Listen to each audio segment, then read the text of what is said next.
Nous allons présenter le langage Python de façon très générale. Ceci nous permettra d'introduire les différentes leçons qui constituent ce cours. Rappelons qu'un langage de programmation permet en général de décrire deux choses. D'une part, les données de différentes natures qui seront manipulées par l'appareil informatique, et d'autre part, d'indiquer comment sont effectuées ces manipulations, selon quels algorithmes. Dans ce cours, nous allons d'abord voir que Python permet de manipuler différents types d'objets que l'on appellera types de base.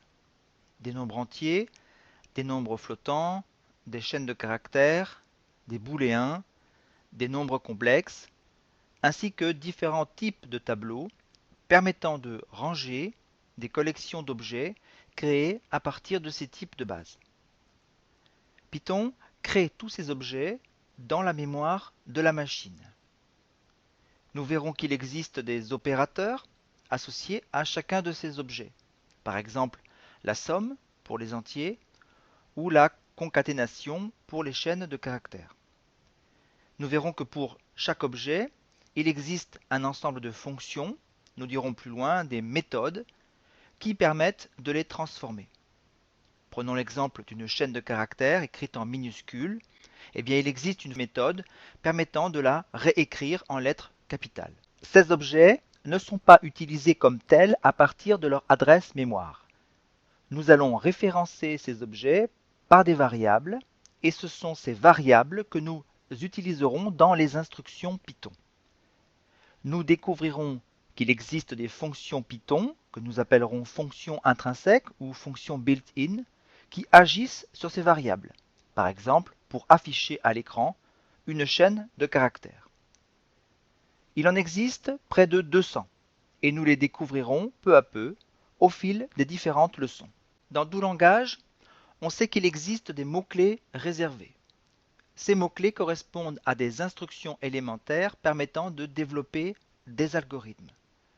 Il existe par exemple des mots-clés permettant de réaliser des boucles dans un algorithme, des tests, etc. Nous étudierons ces mots-clés par famille, ce qui permet de structurer ce module. Après ce bref panorama de ce que l'on s'attend à trouver dans un langage, voici donc la liste des prochaines leçons. Nous commencerons par préciser les notions d'objet, de variable et de typage. Ensuite, nous introduirons les différents types d'objets que Python est capable de manipuler. Nous poursuivrons en introduisant les tests et les boucles avant de poursuivre par les fonctions. Nous introduirons la notion de package qui permet de rassembler plusieurs fichiers Python. Enfin, nous découvrirons comment un programme Python peut communiquer avec son environnement, clavier, écran et fichiers. Un certain nombre de compléments concluront cette initiation à Python. Nous introduirons par exemple les exceptions, mécanisme qui permet de traiter certains événements se produisant au sein d'un programme, comme les divisions par zéro, et les itérateurs, mécanisme qui permet de parcourir des listes d'éléments. Dans la prochaine leçon, nous allons préciser les notions d'objet, de variable et de typage.